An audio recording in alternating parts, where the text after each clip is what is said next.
Assalamualaikum warahmatullahi wabarakatuh. Selamat malam teman-teman yang ada di Zoom. Apakah suara saya terdengar? Selamat malam Ibu, terdengar.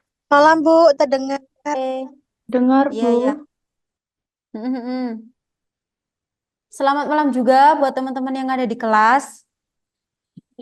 Nanti untuk hari ini materi kita itu sebenarnya materi yang paling ringan di antara materi-materi yang lain, yaitu terkait dengan etika dan kewajiban hukum. Sebenarnya menurut saya itu kalian baca sendiri pun itu udah paham gitu loh, Rek.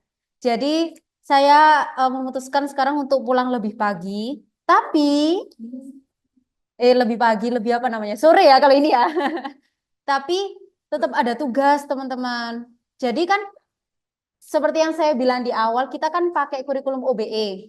Jadi memang dari sananya itu memang disuruh harus ada tugas individu sama tugas kelompok. Nah, saya putuskan agar meringankan teman-teman, ada 2 tugas individu sama 1 tugas kelompok. Nah, untuk tugas individu kan kita udah selesai nih 1. Kemarin juga sudah saya cek, oke banget dari teman-teman semuanya. Ada yang ketemu laporan audit tanpa wajar tanpa pengecualian, dengan pengecualian dan lain sebagainya. Tapi udah paham kan? Gambaran udah tahu semua ya? Bentuk laporan audit itu seperti apa? Nah, terus sekarang itu kita akan belajar terkait dengan etika dan kewajiban hukum. Silakan. Oh ya, ini Mbak Febi ya? Ya. Oke. Silakan masuk Mbak. Tinggal Mas Bintang ini. Oke, jadi teman-teman semua nanti itu setelah kita belajar sedikit terkait dengan etika, kita akan membagi kelompok. 1 kelompok itu 3 sampai 4 orang. Begitu. Nanti saya kasih tugas untuk cari kasus terkait dengan pelanggaran yang sudah dilakukan oleh kantor akuntan publik dan juga auditor. Gitu. Nanti saya jelaskan di akhir. Gitu ya. Nah, oke teman-teman, saya mulai ya, biar nanti kita bisa pulang cepat. Gitu. Nah, jadi kita untuk pertemuan hari ini kita masih masuk ke tema profesi auditing. Di buku sebenarnya udah ada etika audit dan juga kewajiban hukum. Cuman kalau di buku itu dia itu menjelaskan secara global, secara dunia lah, dalam tingkat dunia. Nah, di sini saya ingin memfokuskan agar teman-teman itu lebih tahu terkait dengan etika dan kewajiban hukum yang ada di Indonesia. Kayak gitu. Jadi agak berbeda, agak sedikit berbeda dengan yang ada di buku, teman-teman. Nah, untuk pokok bahasanya ada 2, yaitu etika profesional dan juga kewajiban hukum, sama seperti yang sudah saya katakan tadi. Kita akan masuk yang pertama, yaitu etika profesional. Sebenarnya ini teman-teman baca doang itu bisa kok nanti. Nanti coba saya ini ya, saya kirimkan namanya itu kode etik yang sudah disusun oleh IAI, IAPI, dan juga IAMI. Kayak gitu. Nanti tak lihat kan. Nah, untuk etika profesional, sepertinya teman-teman sudah tahu ya bahwa etika profesional itu seperangkat prinsip, norma, dan standar perilaku yang menjadi pedoman bagi individu dalam menjalankan profesi mereka. Di kantor kalian ada yang nggak punya etika nggak? Maksudnya ada etika itu di kantor kalian, apakah dia itu berbentuk peraturan tertulis atau nggak ada yang namanya etika dalam bentuk peraturan tertulis? Ada ya? Namanya apa? Biasanya itu dalam bentuk kode etik gitu kan biasanya kan. Terus juga biasanya kalau ada perjanjian kerja di awal itu juga diberitahu etika yang bagus itu seperti apa gini-gini. Kelihatan nggak Mbak di sini? Kelihatan ya? Takutnya ketutupan ini. Oke. Jadi jadi tujuannya dengan adanya etika ini kalau di dunia audit teman-teman tujuannya itu menjaga kepercayaan publik. Silakan Mas. Oh ya. Jadi kan memang audit itu auditor itu kan menjaga kepercayaan publik ya teman-teman ya. Jadi memang tujuannya yaitu menjaga kepercayaan publik dan meminimalkan penyalahgunaan wewenang atau perilaku etis di tempat kerja. Kayak gitu. Nah, untuk peran etika dalam lingkungan audit ini ada 6. Yang pertama yaitu menjaga transparansi dan keterbukaan. Maksudnya menjaga transparansi dan keterbukaan ini etika yang harus diikuti oleh auditor yaitu agar menjaga transparansi. Laporan keuangan itu harus transparan, nggak boleh ada yang ditutup-tutupi. Nah, di situ audit itu bertugas untuk menjaga kualitas tersebut. Terus menghindari kecurangan dan manipulasi. Auditor itu juga mencegah adanya manipulasi laporan keuangan yang sudah dilakukan oleh perusahaan. Terus menjaga akuntabilitas. Tahu artinya akuntabilitas, teman-teman? Ada yang tahu? Jadi akuntabilitas itu merupakan istilah ketika laporan keuangan itu disusun sesuai dengan standar akuntansi keuangan. Itu namanya akuntabilitas. Kalau misalkan dia itu tidak disusun sesuai dengan SAK, itu namanya tidak akuntabel. Tidak akuntabel, bukan tidak akuntabilitas. Tidak akuntabel gitu, Pak. Gitu ya. Terus pencegahan skandal keuangan. Sebenarnya pencegahan skandal keuangan itu hampir sama dengan kecurangan dan manipulasi. Dia hampir sama. Terus perlindungan investor dan publik. Ini sama seperti yang kita bahas kemarin ya teman-teman ya. Jadi memang investor itu sangat mengandalkan penilaian dari audit. Dalam bentuk apa? Laporan audit. Laporan audit. Yang ada wajar tanpa pengecualian gitu-gitu. Yang kemarin teman-teman lihat ya. Gitu ya. Terus mempertahankan reputasi perusahaan. Jika memang perusahaannya itu bagus, maka dengan adanya audit, maka itu sama aja semakin memperkuat reputasi perusahaan. Kayak gitu. Misalnya kemarin ada apa ya? Indofood, Mayora, apa lagi ya kemarin ya? Garuda. Garuda kemarin ada yang lihat nggak Garuda? Aku lupa.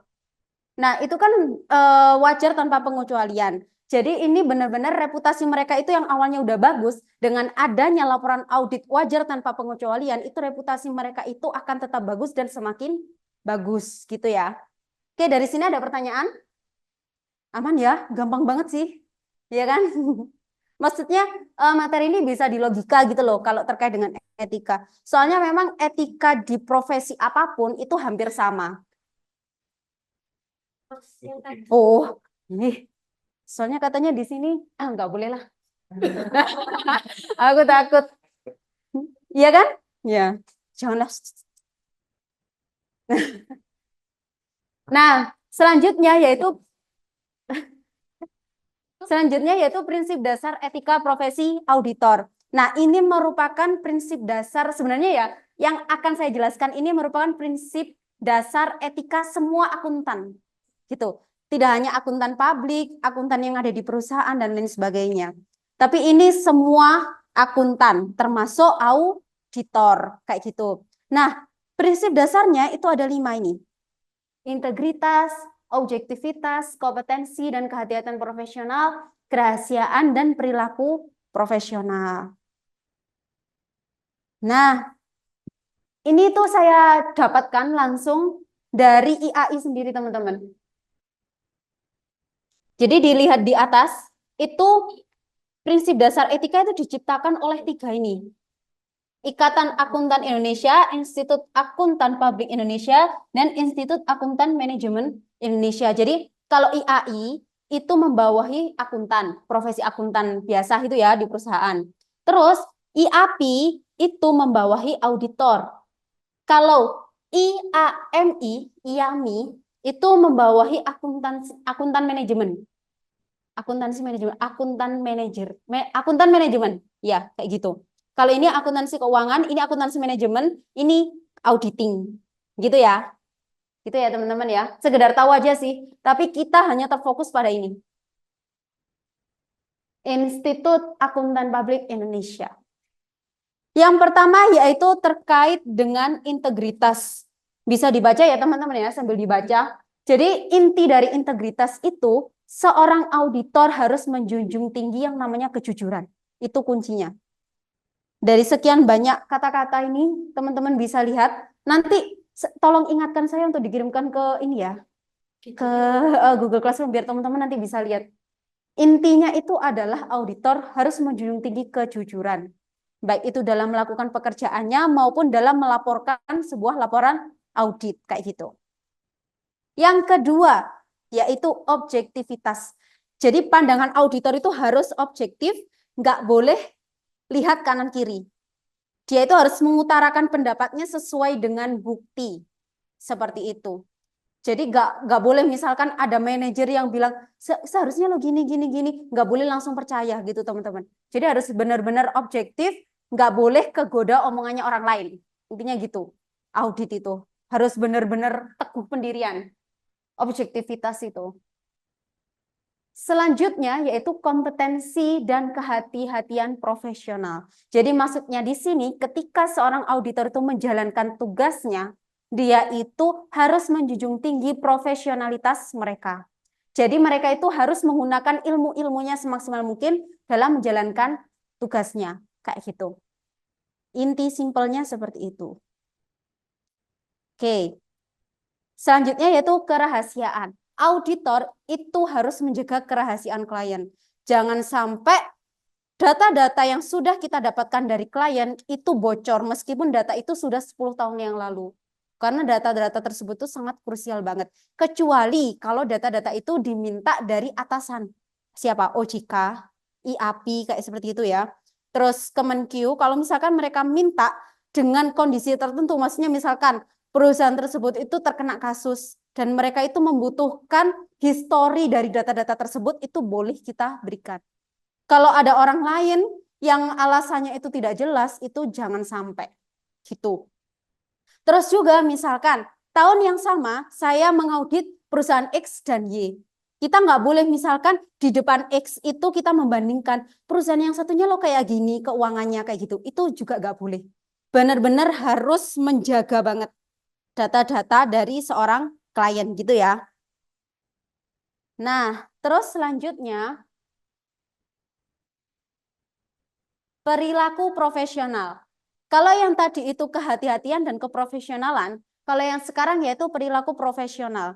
Jadi ketika melaksanakan tugasnya, auditor itu harus mematuhi peraturan-peraturan yang ada.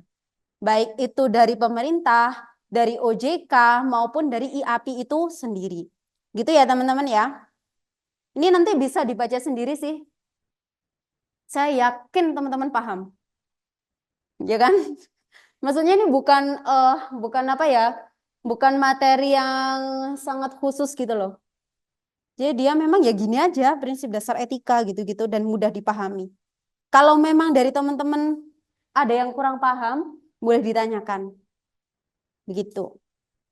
Nah, selain dari kelima kode etik tadi ya teman-teman ya, prinsip dasar tadi itu ada apa ya? Ada poin yang satu ini, yaitu sikap yang selalu mempertanyakan. Nama lainnya apa ini?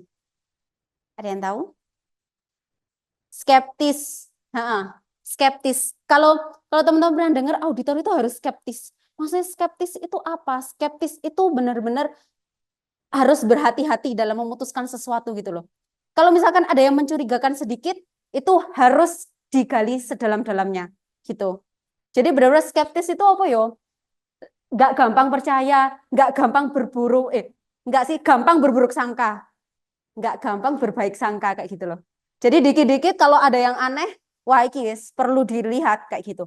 Jadi harus benar-benar digali banget kayak gitu. Itu adalah sifat auditor yang harus dimiliki oleh seorang auditor. Kayak gitu teman-teman.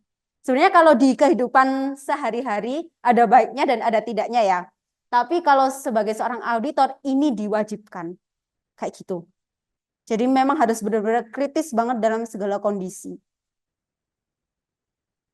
Nah, terus teman-teman, biasanya ketika auditor itu melaksanakan tugasnya itu banyak sekali jenis ancaman. Ini adalah jenis ancamannya. Ada ancaman kepentingan pribadi, ancaman telaah pribadi, ancaman advokasi, ancaman kedekatan, dan ancaman intimidasi. Nah, ini teman-teman bisa baca. Jadi ini memang saya dapatkan dari bukunya Kode Etik dari IAI, Ikatan Akuntan Indonesia. Bisa dibaca, difoto, atau bagaimana teman-teman. Kalau teman-teman Zoom bisa di screenshot. Jadi ada ancaman kepentingan pribadi itu biasanya ancamannya itu dari orang-orang sekitar. Kalau ancaman pribadi ini dari diri kita sendiri. Misalkan kayak ada godaan uang kayak gitu-gitu, terus kita sebagai auditor tergoda, itu namanya ancaman kepentingan pribadi, gitu. Dan lain sebagainya. Ini bisa dibaca teman-teman. Kalau ada yang kurang paham, boleh ditanyakan. Yang di Zoom, kalau ada yang kurang paham, boleh ditanyakan, teman-teman. Yang di Zoom hadir berapa ini? 6. Iya, 7 sama saya.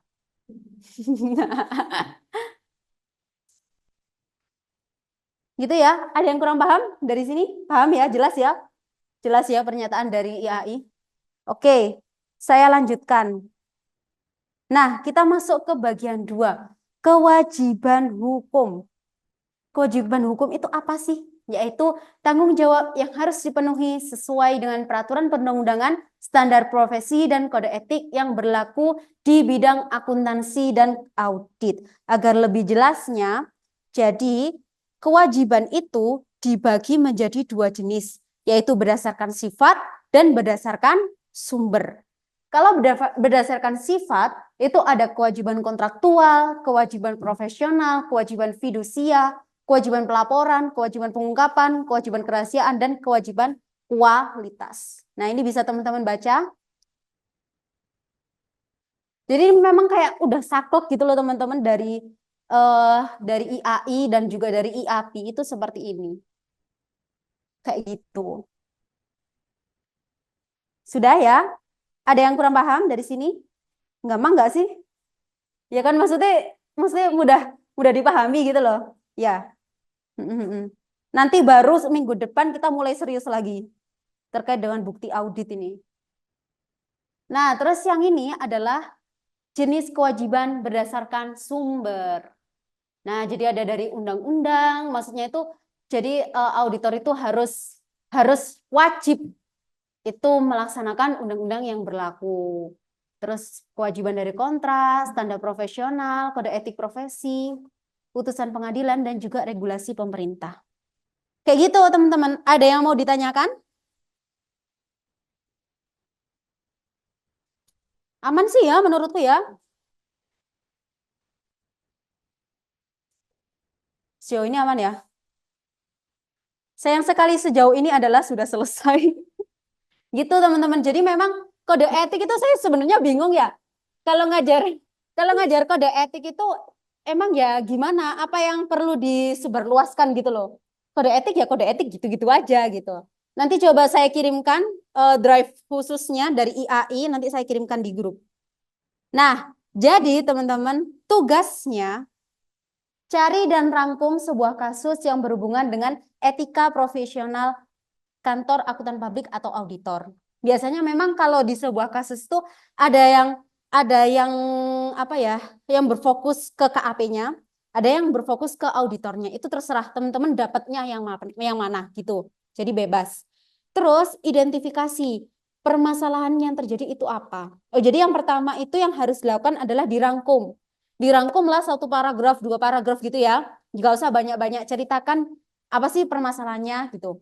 Terus identifikasi lebih dalam lagi, permasalahan khususnya itu apa gitu.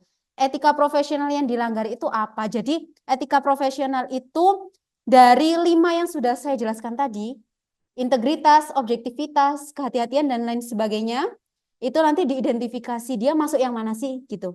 Etika mana yang dilanggar gitu ya. Oke. Terus ancaman yang terjadi. Jadi tadi saya sudah menjelaskan beberapa ancaman. Teman-teman juga baca sendiri kan ada beberapa jenis ancaman. Nah, itu kira-kira di kasus tersebut ancaman apa yang sudah terjadi gitu. Kalian identifikasi. Terus kewajiban hukum yang dilanggar. Jadi tadi ada ya jenis kewajiban, ada yang dari sumber, ada jenisnya sumber dan jenisnya sifat. Nah, itu teman-teman bebas untuk mengidentifikasi dia masuk kewajiban apa gitu. Terus hukuman yang diterima oleh KAP atau auditor itu apa gitu. Nanti biasanya di berita atau dimanapun kalian terserah nanti cari apa ya, cari kasusnya itu di mana, sumbernya saya bebaskan baik itu YouTube atau apa gitu. Tapi jangan lupa dilampirkan referensinya begitu. Kayak gitu. Gitu ya teman-teman ya. Ada yang mau ditanyakan? Nah, kelompoknya bisa bebas sih milihnya. Jadi 3, ini ada berapa sih? Ini 11 ya, di sini 11 ya. Ya, cuman Mas Imam doang kan. Teman-teman bebas, mau bebas apa dipilihkan?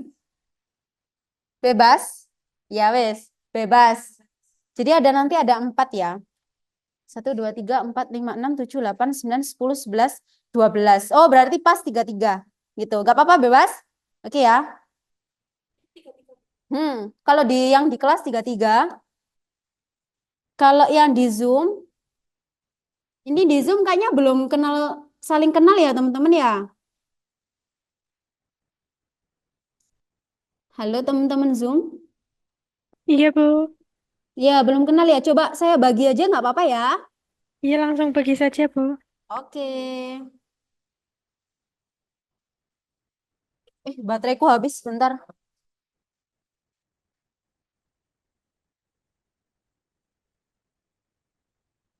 Silahkan dibagi kelompoknya teman-teman, nanti saya list.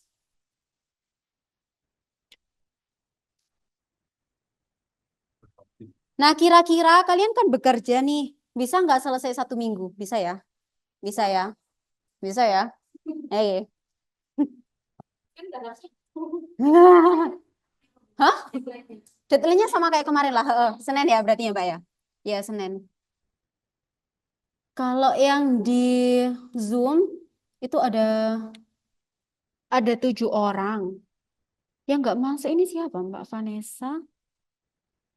Mbak Vanessa ada, Mbak Sofi ada, Mbak Safety ada, Mbak Mustika ada, Mbak Ari ada, Mas Anjas ada. Oh, berarti memang Mbak Teresia nggak datang. Oke, saya bagi aja di sini untuk kelompok 1 ada Mas Anjas, Mbak Ari, Mbak Mustika. Untuk kelompok 2 ada Mbak Safety, Mbak Sofi, Mbak Teresia, Mbak Trisna. Oke, teman-teman yang di Zoom sudah saya taruh di chat Zoom ya, teman-teman, untuk pembagiannya.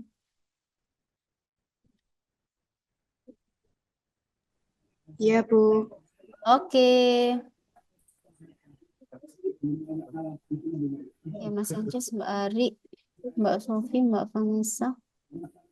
Mbak Teresia ini memang dari tadi nggak ada ya, Mbak Ari ya?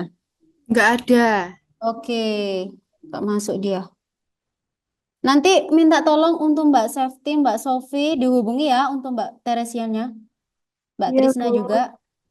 Iya. Oke. Sekarang untuk kelompok yang ada di kelas. Tak catat nih di kira.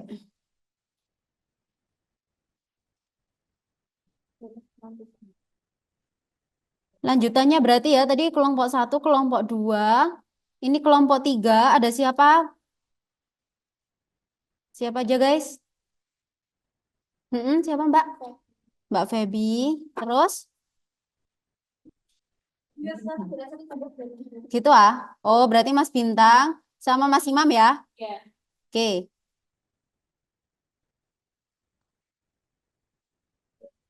Kelompok 4, Mbak Mbak Nia. Oh, panggilanmu siapa sih? Fania ya. Aku masih bingung Mbak namanya Mbak Alfania ini. Mbak Fania terus Mbak Aninda.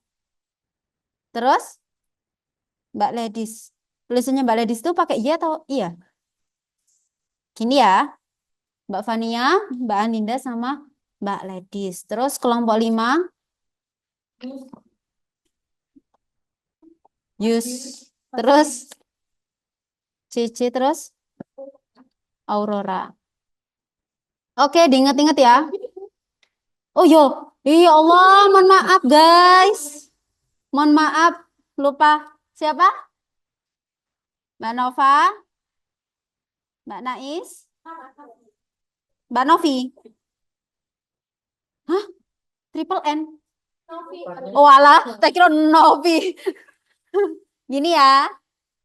Oke. Oh, berarti ada 6 kelompok. Nah, kasusnya teman-teman, per kelompok tidak boleh sama. Jadi, semakin cepat ngelis di grup, semakin baik. Gitu. Biar biar temennya bisa tahu, misalkan kelompok 1 itu ngisi apa, kelompok 3 ngisi apa gitu. Gitu ya. Oke. Tadi itu saya coba searching-searching itu ada kasus dari jurnal itu ada. Ada kasus dari YouTube, ada kasus dari internet biasa itu juga ada. Banyak kok. Nanti bisa dicari gitu ya. Nggak harus satu sumber aja, tapi bisa dari berbagai sumber. Kayak gitu. Dari teman-teman yang Zoom, apakah ada pertanyaan? Bu tanya itu berarti tugasnya Hmm? kita cari referensi dari Google atau YouTube terus kita rangkum gitu ya? Iya, benar. Tapi nanti jangan lupa untuk ini ya, untuk di list ya, referensinya yang dipakai mana aja. Iya. Hmm. Contohnya Bu misalnya referensinya Oh, misal misalkan gini, kalau misal Mbak Ari itu dapat berita itu dari Google gitu ya, dari website apa gitu. Nah, ya. itu nggak apa-apa, tinggal di copy aja linknya, Oh iya iya. itu ya. Heeh. Atau misalkan dari jurnal, itu linknya juga di copy begitu. Iya Bu. Oke Mbak Ari. Ada yang lain teman-teman? Masa udah selesai ya kita ya 7:30 banget ini. Ada yang mau tanya guys? Ada yang mau didiskusikan? Ibu bertanya, itu tuh berarti Kak Iya. Teresia sama Trisna nggak ikut Zoom hari ini ya? Sebentar teman-teman yang di kelas, saya nggak dengar. Apa Mbak Safety? Berarti Kak Teresia sama Trisna hari ini nggak ikut Zoom? Iya, dia Kak Teresia yang nggak ikut ya. Teresia, yang Oh. Trisnanya ikut? Yang Trisna ada nggak ya? Ada Bu, Vanessa Oh, itu. Oh itu, oh oh iya Mbak sih, Vanessa itu Kak Trisna. Mbak Oke, Vanessa, maaf iya Kak. iya. Oh iya, Mbak Trisna itu Mbak Vanessa ya, Oh aman iya ya. iya, aman-aman. Oke, jadi tinggal yang nggak ada tinggal itu Mbak Teresia. Nanti minta tolong dihubungi ya. Baik. Oke Mbak Safety. Iya, siapa ini yang tanya? Oh iya, hah? Iya iya, nggak apa-apa. Silakan teman-teman yang di Zoom juga, nggak apa-apa. Kalau mau ngelis dulu di grup, biar nanti nggak ada rebutan kasusnya. Apa di list saya rek sak nemune jeneng. Maksudnya kok anu dicari digali lagi informasinya nanti juga boleh ganti asalkan nggak sama dengan kelompok lain, ya. Loh nggak apa-apa. Kelompok yang tadi ya, tak Serina. Oh, oh gitu ah. Ya ya sih sih. Nanti untuk minggu depan ini ya, perwakilan kelompok nanti bisa diceritakan kasus yang sudah ditemui apa gitu. Nggak harus perwakilan sih, semua semua berbicara juga akan lebih baik. Tuh. Bu mau tanya. Iya, gimana? Misalkan kita sekarang apa ngambilnya yang kasus ini ya. Terus nanti Hmm, kalau apa itu di tengah hari kita menemukan kasus baru lagi yang berbeda yang belum ada apa yang belum ada di sini itu nanti kita bisa ganti nggak? boleh, bisa Mbak Ari selama nggak ada yang Heeh, ini. nggak ada yang make. Oh, nggak ada yang sama gitu ya. Ya Jadi nggak apa-apa ya. terserah teman-teman boleh kok ganti-ganti. Mm-mm. Iya Bu, terima kasih. Oke Mbak. Oh, udah semua ini berarti ya. Kelompok 1 PT Hansen. Kelompok 2 Garuda. Kelompok 3 Suap Bupati Bogor. Kelompok 4 kasus suap Mulyana Wikusuma terhadap auditor BPK. Kelompok 5 KAP Tahrir. Kelompok 6 PT KAI. Oke, sip. Ada yang mau ditanyakan, teman-teman? Gimana perkembangan Indonesia? Apakah sudah kalah, teman-teman? Perkembangannya Indonesia piye, guys? Satu Oh iya, kosong kalah Bu. deh. Ya, oke. Nggak ada yang ditanyakan? Sudah jelas? Dah, ya. Teman-teman yang di Zoom, apakah sudah jelas? Jelas Ibu. Oke. Oke, jika begitu, untuk perkuliahan hari ini, saya tutup ya teman-teman. Nanti untuk Tolong diem guys. Takut teman-teman takut teman-teman yang di Zoom nggak kedengeran.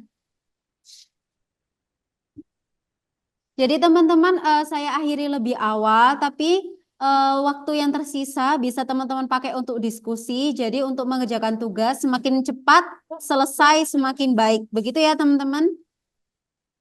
Jika tidak ada pertanyaan dari Zoom, saya akhiri dulu. Assalamualaikum warahmatullahi wabarakatuh. Terima kasih teman-teman. Waalaikumsalam warahmatullahi wabarakatuh. Terima kasih, Bu. Ya, sama-sama. Kalau ada pertanyaan lagi, silahkan di grup ya, teman-teman. Ya, Bu. Oke, saya tutup.